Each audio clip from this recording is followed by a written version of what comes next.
Warning, the Rise from the Ashes Recovery podcast contains adult subject matter and may be triggering to some individuals. This podcast is meant for entertainment purposes only and should never be substituted for any official clinical or medical advice. Enjoy the show.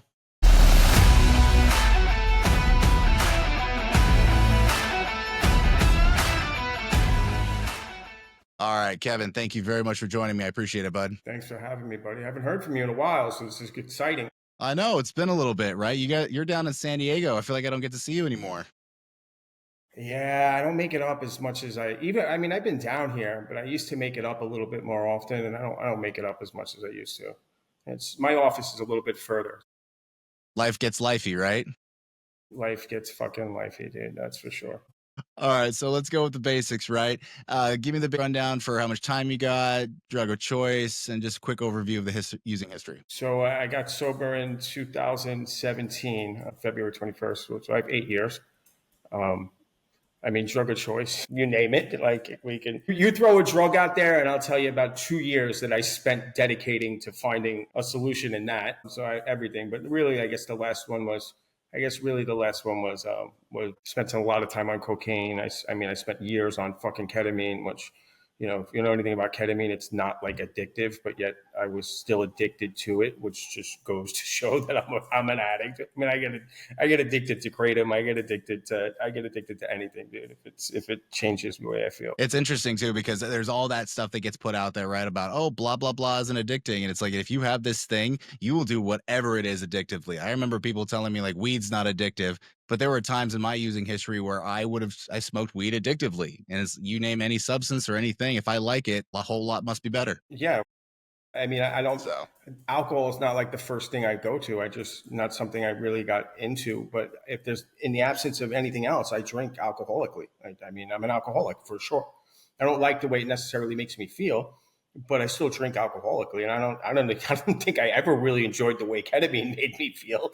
But I still had a fucking $200 a day habit. So there's that, dude. So give me a brief little history of the sobriety attempt. Because obviously you talk about, hey, you name any drug, I'll tell you about 2 years where I spent, trying to not do it. Right. So I'm assuming that when it came to getting the amount of time you had, that was not a quick solution. So for me, and I really don't talk about the early days. I just don't ever really feel it's relevant. But it was, like most people, it was progressive. So just drinking, smoking weed, and then I got really into. I'm from New York, dude. So our nightlife is crazy, dude. So I got really into like the club scene, and that was, that was socially acceptable to go out on the weekend and take fucking a handful of fucking ecstasy or Molly and do some ketamine, and most people could leave it there, but not me. But that was my introductory to harder drugs, and then the cocaine came along. So, really from 16 to I guess maybe 23 was that, but it was doing that addictively. I remember ecstasy is not fucking like, you don't get sick from not taking ecstasy. You get sick the day after, but you don't get sick from not taking it. And I remember I was so young, dude. I remember I got grounded. And like I couldn't go to the club, and I felt like physically sick because my body was just so into that routine. There is no medical records that could possibly fucking back this up as like it's an actual fucking thing. But like my head was just so ingrained in it. Things had to change for 20 fucking years. They did, but things had to change for 20 fucking years, dude. I didn't get sober until I was 36, dude. So. We'll go through all that, but I wasn't a one and done type of guy. I guess the question you're probably really asking is, when did I want things to change? I wanted things to change. I knew it was a fucking problem probably from the time I was 19, 20, 21. I remember DMX was just coming out with new albums. So that's how fucking long ago it was. Like when I was like, oh shit, this is my life. Like I'm actually fucked up. Wanting to change and being able to are two different things, and putting in the work and everything else. But I think a lot of times at that age, my family's perception of the disease, I'm the only addict in the like immediate family. And just in the neighborhood, like you would see like a lot of kids that I would party hard with would just like go on with their life. They just put it down and go on with their life. And I guess everybody just thought I would grow out of it. And I guess I thought I would too, until like, I start hitting these numbers and I'm like, I'm not growing out of it. I'm leaning more into it. My first attempt at recovery was 25. And I just, at that point, I had like 3 open court cases and like 3 different counties. And, they said, look, dude, you're young. They're really not that big a deal. We're going to roll it all into one thing. And all we need you to do is pee clean, like every Wednesday. And you just pee clean every fucking Wednesday. We'll make this all go away. And on the outside, I'm like, yeah, sure. That sounds, yeah, of course. Fuck yeah.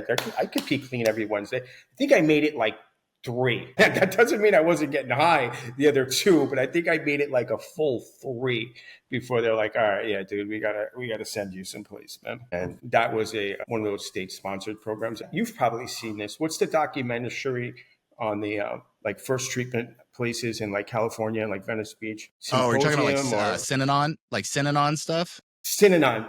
Synanon, yeah. So I was watching that the other night, dude. And I mean, this was like 2004. And they still had that same very strict, very not legal, like treatment fucking like program in place, that very behavioral modification, like, you know what I mean? Like, we're just going to torture you until you stop fucking around type shit. And yeah, and I remember actually, they actually hired a new mental health guy. And when he came on, I was like 6 months in, and they saw some of the shit. He was like, no, you can't do this stuff. Long story short, as fucked up as that program was, I probably got more out of that program about being an adult than I did out of all these places and fucking with ocean views in California and catered food. So that brings up a it really kind of, interesting question. When you say Synanon, behavior modification, just fucking people up, just trying to shove this stuff down our throat, right? On paper, we kind of go, hey, look, this is really fucked up and it's probably doing more harm than good. You could argue about how having some clinical insight would come in to say, hey, this isn't healthy, et cetera, et cetera. But then to hear you say, as shitty as it was, I got more out of that place and it taught me to be responsible way more than all these cushy places with ocean views and licensed therapists and all this other stuff. Why do you think it is that shitty yet behavior modification heavy gains you more insight than the rest? for me as an addict, I lack structure. I definitely lack self-discipline and self-control. What the root of that is structure. Even in these cushy places, like get up and make your bed, but they really don't care if you fucking do. You know what I mean? Like that little stuff, like building those healthy habits over there. This is what you got to do. And I mean, I found that under structure, and I'll get into that, but under structure, I thrive. It's something I never really had in my life, but it's something that I found very comfortable. And it's something that stayed with me, as I went through these other experiences. Some of the other places, and I went to some good places. I'm not going to knock any of the places I went to, except for one. But a lot of what I see, you're in the industry, you work at good places, but there's these other places where they just enable the shit out of people. It's, I worked in treatment, and I remember we were really one of those bougie places. And when I got there, it's like, okay, cool, this is a bougie place, whatever, dude. But they need to make fucking meetings. You know what I mean? And I got there, they liked what I was doing. I would just throw them in the van. You had to wear a uniform at this place. And I started bringing them to HA. This is 2020 because, as you know, HA was like the first meeting to open back up after COVID. So like all these other meetings weren't open, and a lot of people were doing Zoom, which is great. That's great when you don't have other stuff. We know a lot of people that got sober in 2020, but I think it lacked the community, that I think people really need, or at least I needed. Anyway, long story short, I started bringing these guys to meetings, and every time it'd be time to go to a meeting, I'd get out of my uniform, I'd throw on my fucking Jordans, and be like, no, we've got to go to a meeting. I'm an addict too, like leading from the front. And I mean, we know some people that do that stuff, and I have a lot of respect for the people that work in the field that do that stuff. And I remember like a couple times they wouldn't let me get the van because like some girl needed to get her eyelashes done or some shit, and they were just enabling them like that because they just wanted to keep them around to build their insurance. That I had a real problem with that. I actually lost my shit on my supervisor, and I fucking just after like months of it, I just went off on him. I went berserk, dude. I'm like, what are you gonna do? I'm like, this kid's using in the fucking house. Like, what are you gonna do if this kid dies or when he dies? Let's just be fucking honest. And you see it on Facebook, and this kid came to you and he asked you for help. And this is how you helped them, by taking him fucking tanning. Like, how are you going to live with yourself? So I think there's a big responsibility, for you as a clinician and these places to really, yes, we want to make people comfortable to an extent, but you should be uncomfortable too. We do have a obligation to make sure people are getting everything. And I've So been let in let me places ask you a where, question in that topic. So, and because I want to get your thoughts on the balance, right? On one hand, thinking like, I'm going to name a place like Charlie Street, Salvation Army, very indigent. We don't give a shit. Get your ass up. We got a million people lining up for your bunk. This is what you got to do.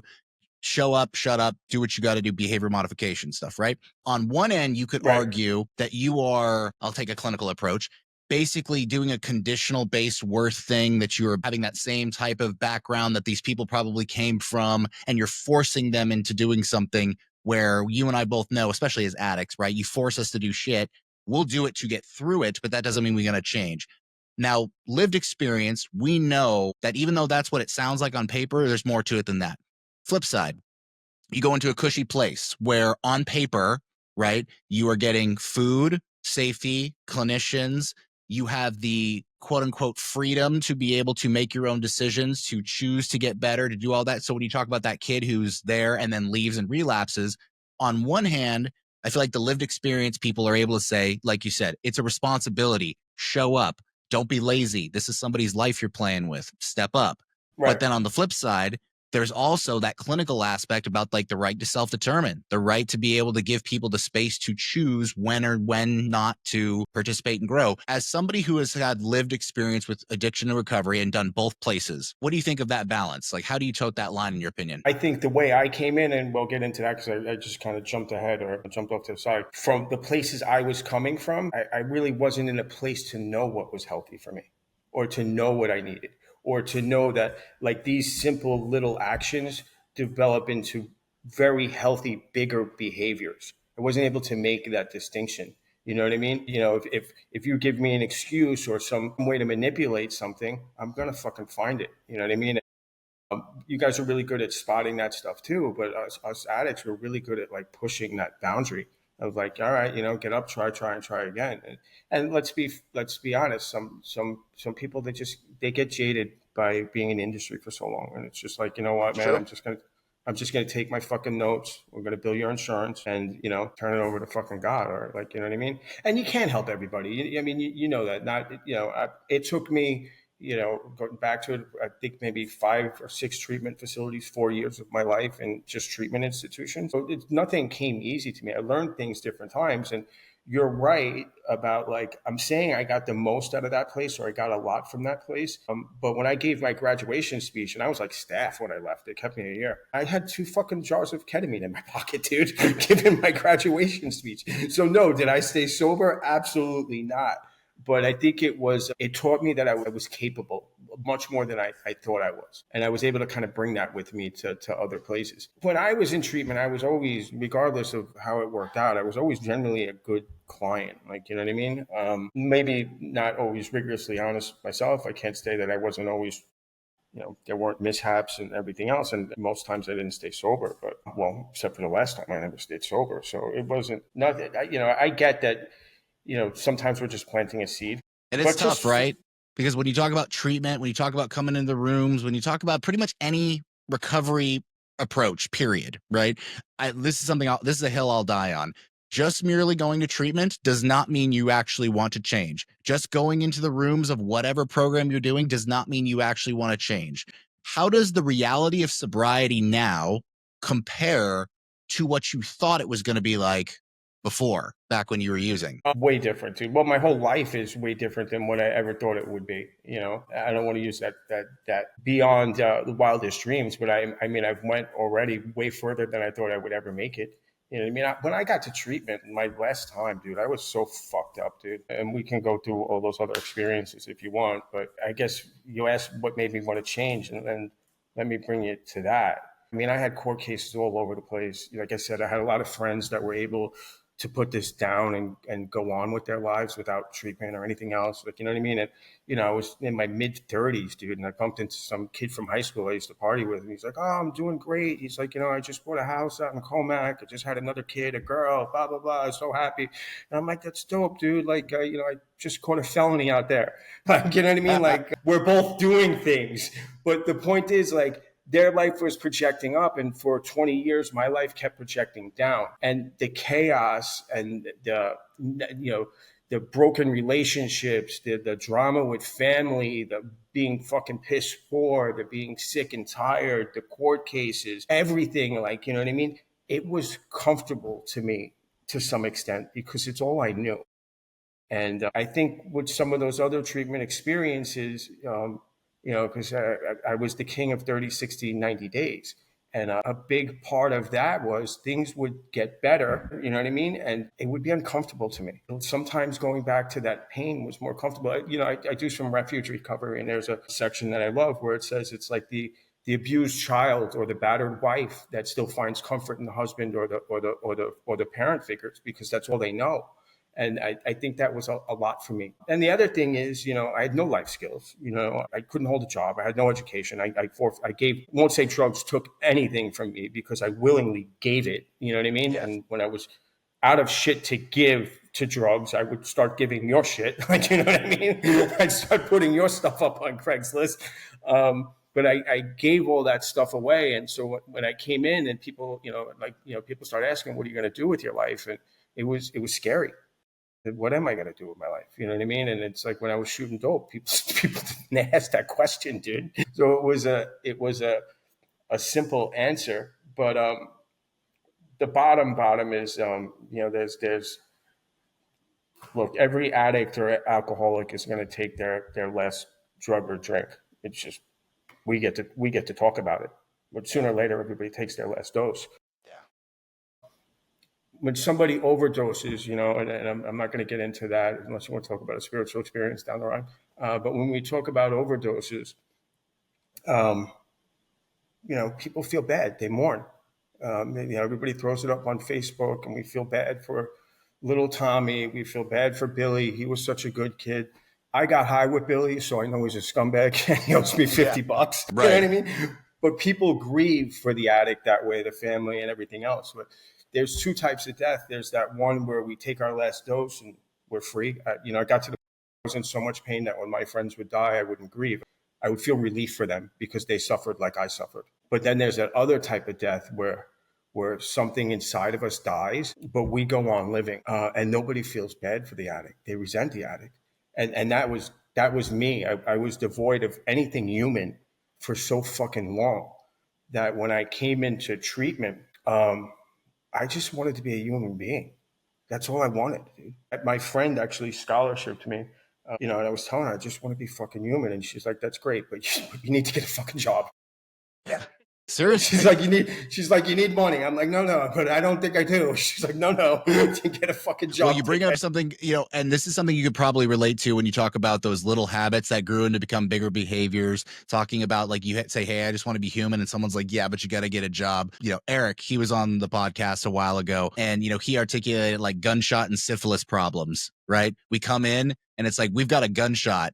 And that's the thing that needs to be addressed first. And yeah, we got that bigger shit we've been probably living with for a long time that we need to address. But that's the syphilis problem. Like you're bleeding out now. So when that person's like, hey, get a job, it's not saying that they don't care that you want to be a human. It's they're saying, yeah, that's more or less, that's a syphilis problem. You've got a gunshot right now, which is you got to eat. It's not, the syphilis isn't going to kill you tomorrow. Let's stop the bleeding. No. I like Eric's a G, dude. And that's a really good way of putting it and looking at it. Look, now on the flip side of things, when I sponsor people or when I get people that are coming into these treatment, I'm literally the first thing I tell them to do is get a job. We'll talk about the steps, we'll do this and that, but go put out some applications. And the difference is, when I got sober, I blew so many sobriety attempts and I had to go back to New York, and I always I always grieved for the opportunity. I'm like, I really fucked that opportunity up, dude. All I had to do was some simple shit. But when I got sober, I had 9 to 12 months to be in treatment to establish some stability. And now they don't hold clients that long. No, they don't. You got 4 or 5, maybe 6 months to, get your shit together, get sober, start working steps, start working the program, but get a job and save enough money to find a way to live in California or go back to the fucking, the what caused all this shit. Go back to ground zero. And then we'll probably see. And you're lucky if you get 6 months. That's assuming that it's your first time there and you haven't been doing the treatment hopping thing and you've got a good insurance policy. Like you're lucky if you get 6. Right. And I mean, and that's so really you got to get to work right away. on that stuff now. For that's one of the first things I tell these guys: get a job, let's do this and that. And as soon as we meet up and we're talking, as we're going through the steps, I'm like, how much money did you save? Like for me, it's just I see the correlation of how they go hand in hand, and they're just as important. Like if you can get stability, then we have all the time in the world to work through these steps thoroughly. Like, you know what I mean? But if you can't, if you don't know where you're going to sleep next fucking month, like, you know what I mean? We should probably like that. I think that's almost a gunshot problem. Like, It you know what I is. mean?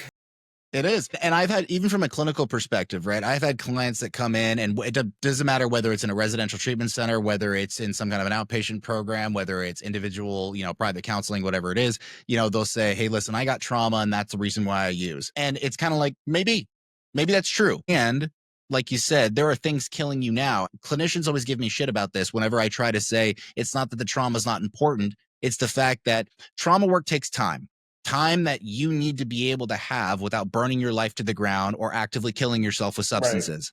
And if you don't have the skills to be able to A, have the time, B, when you do the trauma work, we have to open up that wound. We're literally Right. going to cut you open.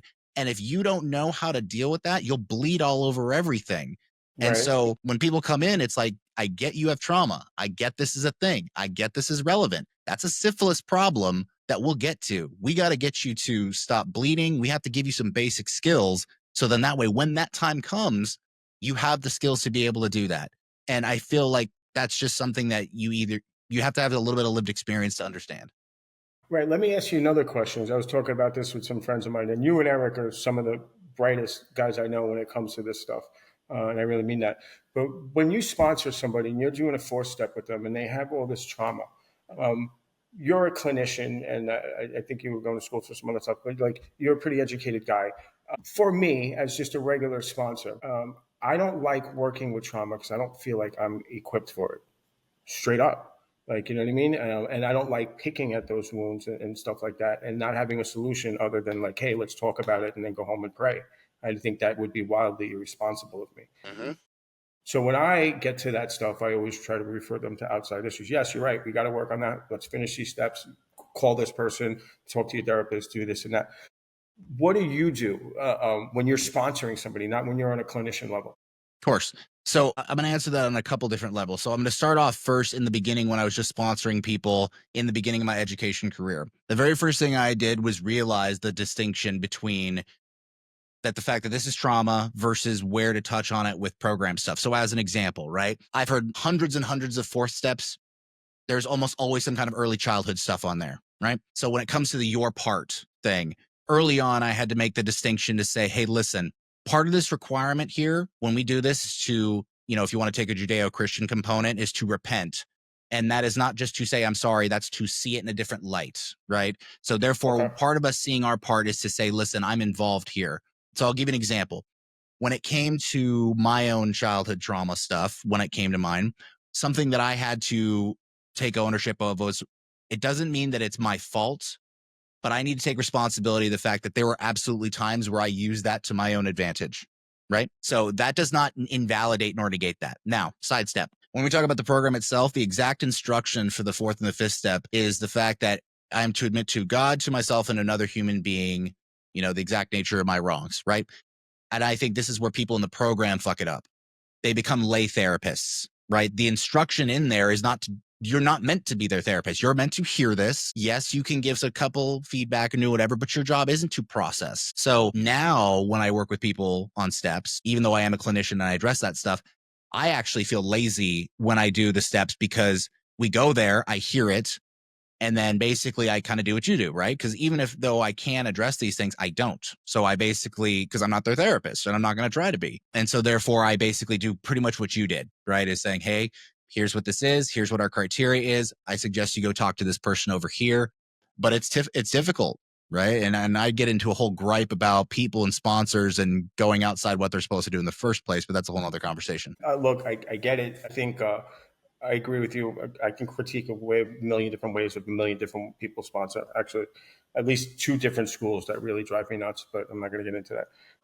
I mean, I could do a 4 step, and I could say, but when it comes to trauma, you're right. It's unfair to say like, what was your part in this, especially when somebody was a child. Like, you know what I mean? You could always say your part in this is holding it and using it as a crutch, or your part in this Yes. is not letting it go. I don't want to throw people's names out there, but we know Yes. a couple people that that was their revelation. And Eric has a very he has a story that I'm sure he'll share about had a sponsee that had their own revelation, and I have a best friend that he was sharing about it the other night, and he had that revelation too. I think one of the big differences here when we talk about that topic for a therapist versus a sponsor is this is where the sponsor has the luxury of self-disclosure to where, when it comes to childhood trauma stuff, if I'm working with a sponsee that's on childhood trauma stuff and we get to that component, I have the ability to talk about my stuff and basically lay that at their feet for the inspection to basically say, Right. when I was here, these are some of the things I came to about my stuff, and therefore you are not Right. telling them you need to do this, but you at least you can touch it without touching it, if that makes sense. So for me, I can't say your part in it was to hold on to it, or your part in it was this and that, because I don't have those experiences, and I'm not going to impose that shit or say things that I don't have direct experiences with. So a lot of times, like I said, I outsource it as best I can. But one of my biggest freeing experiences from doing the work and doing the 4 step was seeing my part in shit, because I like to play the fucking victim.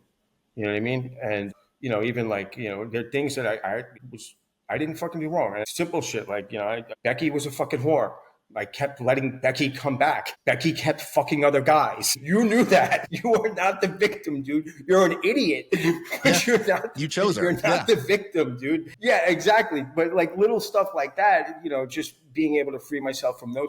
Yeah, I'm an addict, dude. I like control, dude. And if I'm a victim, I don't have fucking control. You know what I mean? And being able to let go of that and still seeing my part and stuff. I mean, I make amends all the time to fucking people that are upside down wrong just because, you know what? I'm going to make an amends. I'm going to clean up my side of the street. The rest belongs to fucking God. So that's definitely one of the most biggest turning points of doing the steps. And for me, I have other ones as well. You mentioned earlier, because I know you do a lot of refuge recovery stuff, which obviously, for those who don't know, is a Buddhist approach to recovery. If I'm not mistaken, it's the Eightfold Path instead of 12 steps Correct. kind of thing.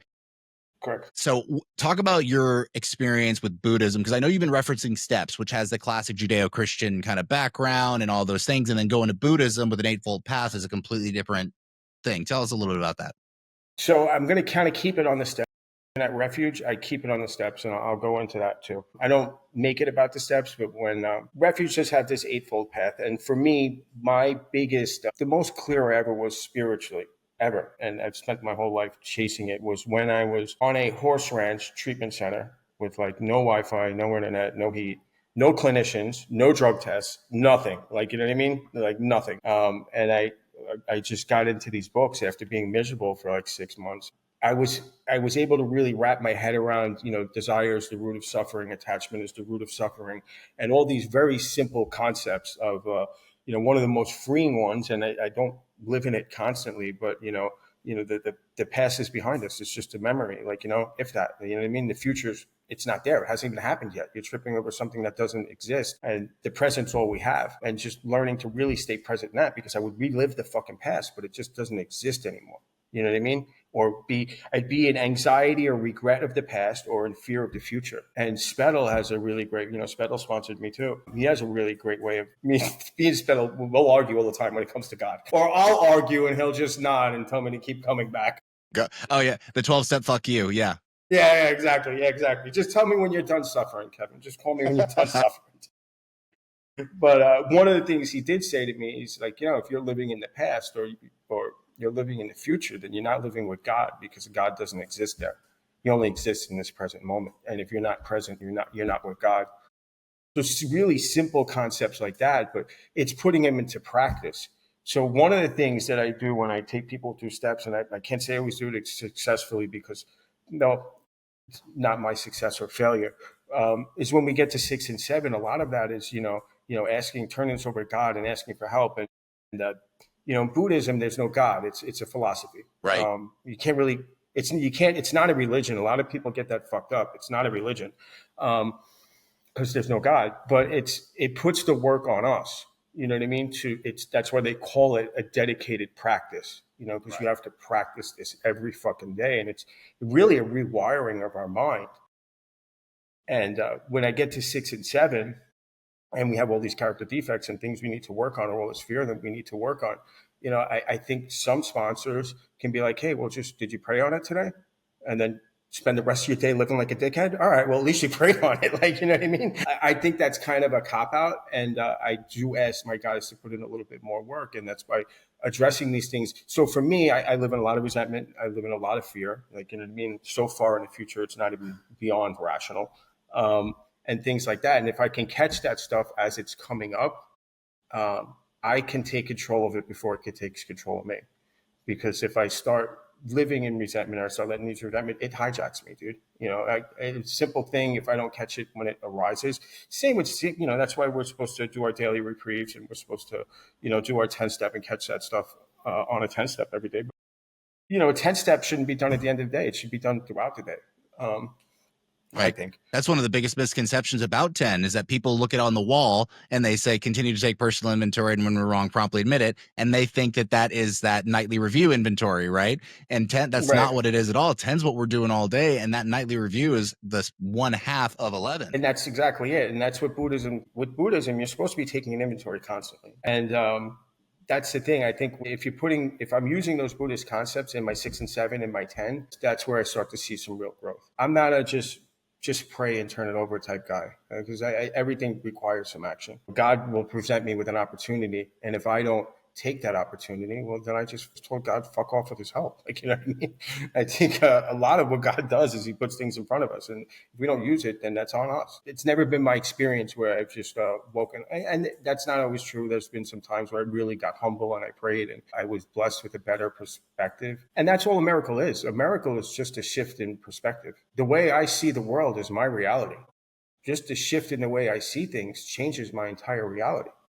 And it's learning to, well, I pray for that, but I also try to take a step back and take a look at the big picture sometimes, which I'm not And always you good hit at. the nail on the head. Perception is reality to the perceiver, right? And I don't know if you experienced this, but as I get farther and farther away from my last drink or drug, right? When I have either clients or sponsees or name any demographic of people that I'm currently working with who they're in it, right? Like they're sick. They are sick people, right? And they have that delusion. It almost is challenging sometimes because there's such a dramatic shift in perspective and such a dramatic growth that happens that, like you said, that perception, right? You were talking about, this chick's toxic and I'm on going back to her, da da da da, but I keep playing the victim, right? For me, there's like looking on the outside, looking in, you're like, dude, you're doing this. Fucking stop. What are you doing? And it's that perception is the reality to the perceiver where I have to remind myself the difference between denial and delusion, right? I think that they see it and they're just choosing to ignore it. They truly don't see it. They truly Right. believe that this is what it is. And that perception is the reality of the perceiver. And I think that that's crucial for sponsors, clinicians, whatever. And it's not always easy to have that perspective, but No. it can be tough at times. Sometimes you just want to fucking shake them, dude. Sometimes you just want to. I'm a little bit more of a hard nosed type of guy when it comes to stuff like that. So I never raise my hand to sponsor anybody anymore, at least. But I'm usually always sponsoring at least somebody. And I got to tell you, most of my guys they get at least a year. Most of them, like 80%. Like, and I'm not a great sponsor. I think, and I'm going to circle back to this. I think part of that is because I'm such a fucking hard ass. When somebody works up the courage to come ask me to sponsor them, they've already hit a certain low in their life where they're fucking workable. They've already got to a place of willingness where they're workable because it's definitely not me. And that also will take me back to like the Charlie Streets and the Brother Benos and those houses. The reason why I think those places might have a better success rate is because it takes a certain willingness to fucking go there. If you could pitch anybody on, hey, you're gonna get your parents off your back, your court case is gonna go away, and you're gonna go hang out on the beach for 3 months. We'll give you catered food and we'll send you money. You could pitch anybody on that, but to say, hey, go to fucking Charlie Street and spend 6 fucking months there, or and did they have aftercare at Charlie Street? I don't believe so. I could be mistaken on that one though, but I definitely know that if they do, it's sure as hell going to be another similar type program just on an outpatient level. Well, we have that over here. We have our Brother Benos where for like I'm in San Diego where they do it for like 6 months or so, and they make them work. They make them go to meetings. And look, what treatment did for me the most, and I've had some great clinicians, and I've had what treatment really did for me is it gave me the structure and the accountability. But most importantly, I didn't want to go to meetings, and they made me go to meetings, and that's what developed that habit. You know what I mean? So now it became a comfortable place for me to go rather than a chore. And I got sober in the rooms, dude. You know what I mean? I got a foundation through treatment, which I would have never in a million years have gotten. But it's the rooms where I got sober. So I think like some treatment centers give it more weight than others. With Refuge, reason I talk about the steps in it is, and we get a lot of people in Refuge, and I've started like 3 meetings. So I've been doing this since I first got sober. One of the reasons I got into it is because like at 90, I go to AA, they don't trust me with shit at 90 days sober, which is fine. I was a mess in 90 days, but they trusted me with stuff at Refuge.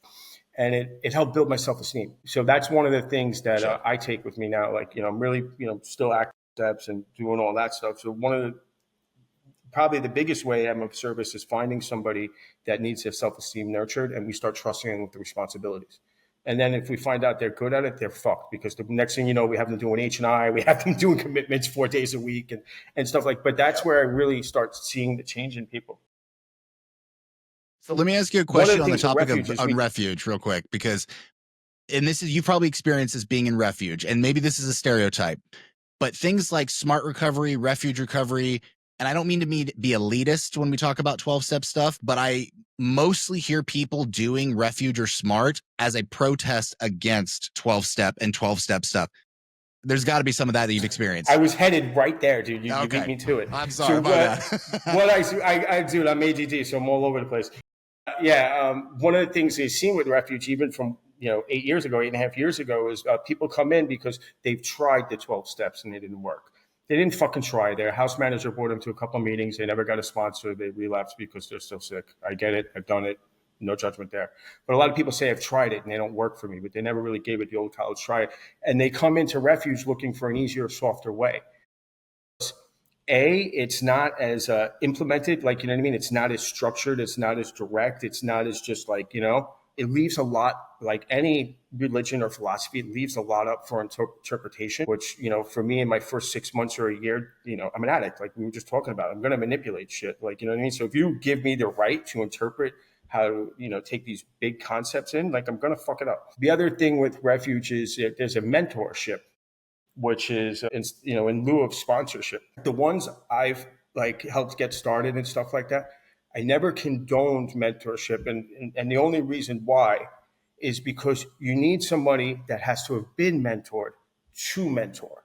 You know what I mean? And we get all these newcomers that don't want to do the steps. And in the fucking book, it says, well, if you don't have anybody to mentor each other. And I'm like, fuck no on that shit. Like, you know what I mean? Like, that's not a very, that's not happening. So in That's the Orange blind County leading and the San blind. No Clemente, we fucking got to the way. point where we had a few people. Yeah, so we had a few people in Orange County where, in the San Clemente meeting, they're mentoring now. But in the Refuge Recovery books, it says in the preamble and in our readings, I put it in capital fucking letters. This is not meant to be a substitute for your dedicated practice. You know what I mean? This is meant to be a support, not a substitute. And if you read the book, they reference the 12 steps quite a lot.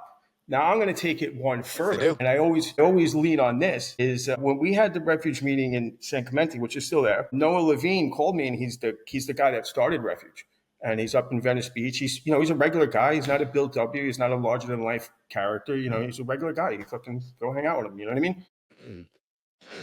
And he said, "Yo, can I come down and lead?" I'm like, "Of course, dude. We'd be honored." And he came down and he led, and he's halfway through his thing. He's like, "Look, I'm not going to badmouth the 12 steps." He's like, "But I'm going to badmouth the 12 steps. But I'm going to tell you, I got sober from the 12 steps. I still sponsor people. I still go to meetings. I still have commitments." So that's what he does. I mean, a lot of our core group down here right now, meaning the guys that have just been around a little bit longer, they use it as a enhancement to their dedicated practice. I'm not saying it's impossible. I've only seen one or two people get sustained clean time from Refuge alone. And I'm not saying it's impossible. I'm just saying, like, I've been doing this 8.5 years. I've only seen one or two people get clean just from Refuge alone. But I see a lot of people that do the steps and do everything else, and they're into this too, and that's great. And this is just my experience, and so you can tell me if this was accurate for you as well, that like you said, Noah Levine, who did Refuge Recovery stuff, he started getting into Buddhism when he went through his steps and he got to that step 11 where it said, see where religious people are right and make use of what they offer. His grand sponsor was a Buddhist. That's how he got Right. into it, blah, blah, blah, hold down the road. And so, like you said, he had the foundation in 12 steps. And my experience has been that when you go through steps and have this quote unquote awakening, right, you can then hear what they're actually saying. Where when you don't have that and you're just reading the words, right, when it comes to Buddhism or any kind of spiritual philosophy, I'd even go so far as to say certain clinical places and regular philosophy type stuff, you can hear what they actually say, to where when somebody comes into the Buddhist recovery, anything, it's hard for me to imagine that they can hear the readings, the premises, the Eightfold Path, and all those things as they are meant to be. Would you say that's accurate? They're really complicated concepts. I mean, they're not as just simple and straight, in 12 steps, keep it simple, stupid. You know what I mean? They can be really complicated concepts to grasp. And no, I agree with you. It does take some time and some clarity.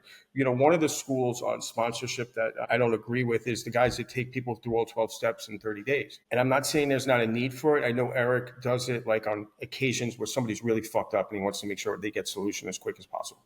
I'm not knocking that, but there's no way I could have done a thorough 4-step at 30 days. I didn't even sleep till 45 days sober, dude. There's no way I had that clarity to do that. Now, I'm not saying every 4-step or first 4-step needs to be thorough. That's what you got the 10-step for. Like, it doesn't need to be perfect, I guess. But, if you were to if you ran me through the 12 steps in my first 30 days and then asked me at 45 days what the hell happened, I wouldn't even know what to tell you. Not really sure what happened the past 6 weeks or so. They gave me a token, dude. I put on 20 pounds. I don't know. I get it, dude. So, and I know you got to get out of here. So I want to ask you one big question before I let you go, right? Very simple one, but a big question, right? What's one of the best pieces of advice that you've ever received in sobriety? And there was a lot. Forgiving myself.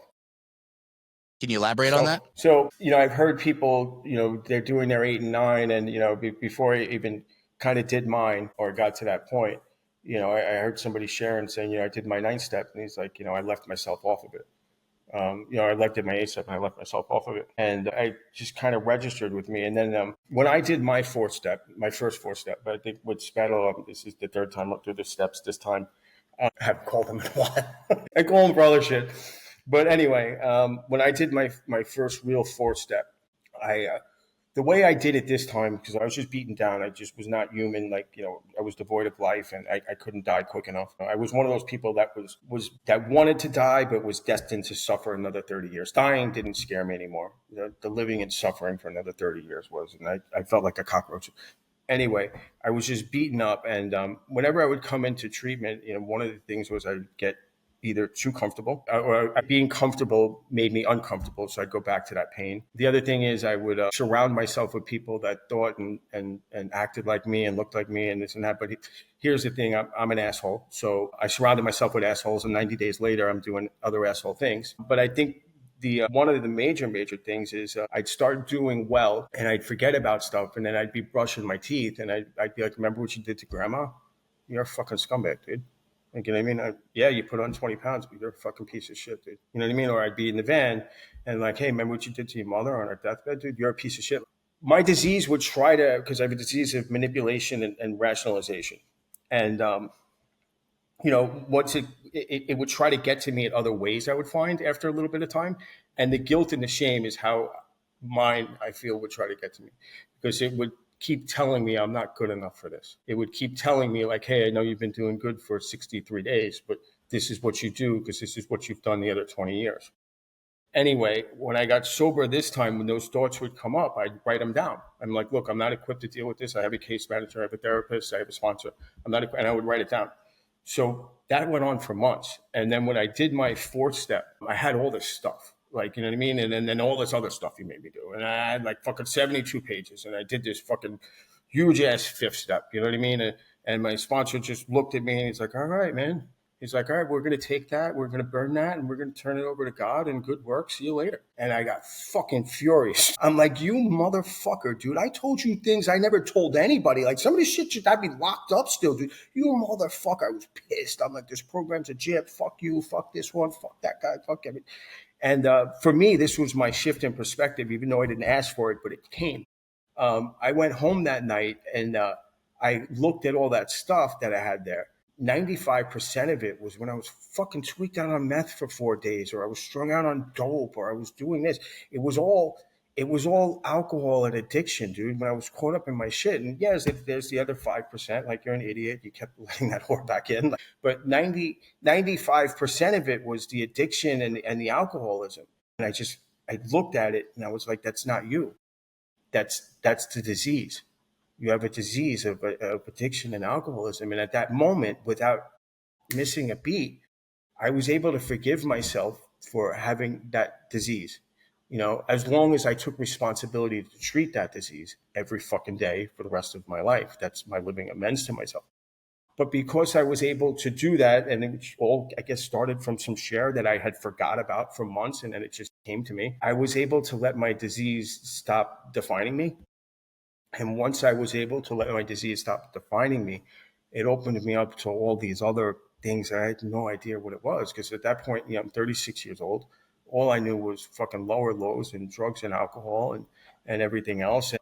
But until I was able to let that go, I wouldn't have known any of that other stuff, dude. That was the biggest shift in me. And it came from a stupid share that, well, not a stupid share, but just some share that somebody never thought twice of. And a God shot for sure, because I was able to see it with such clarity that it was one of the, between that and the not being the victim. I mean, those were like probably the two biggest things. And then, there's other stuff, but those were the two biggest things, at least coming out of steps 4 and 5.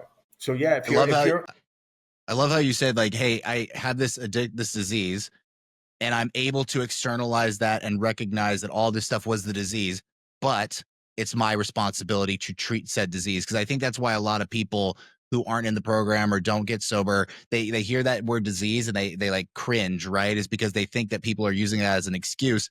And at least in my opinion, right, is it's like, listen, we can get into the science, we can get into the layman's terms about a disease, blah, blah, blah, but it's what you said, right? Fine, let's call it a disease, but that is not a get out of jail free card. I have a responsibility. Right. Look, I either take care of the disease, or the disease is going to take care of me. For 20 years, my family watching me go in and out. My father, old school, like Italian from New York, dude. Like, he just can't wrap his fucking head around it. And for years, he's still hitting me with the guilt. I'm like, I'm 7 years sober. Shut the fuck up. Like, you know what I mean? Not trying to make me feel guilty, his guilt. And it didn't take till 7 years, but around like 2 or 3, I'm like, look, dude, you don't understand it, and that's okay, because you don't need to. And I don't need to explain it to you, because I understand it. It's like, there's no need to, we don't need to do this anymore. Just accept it. You don't understand it, and I do, and that's all that matters.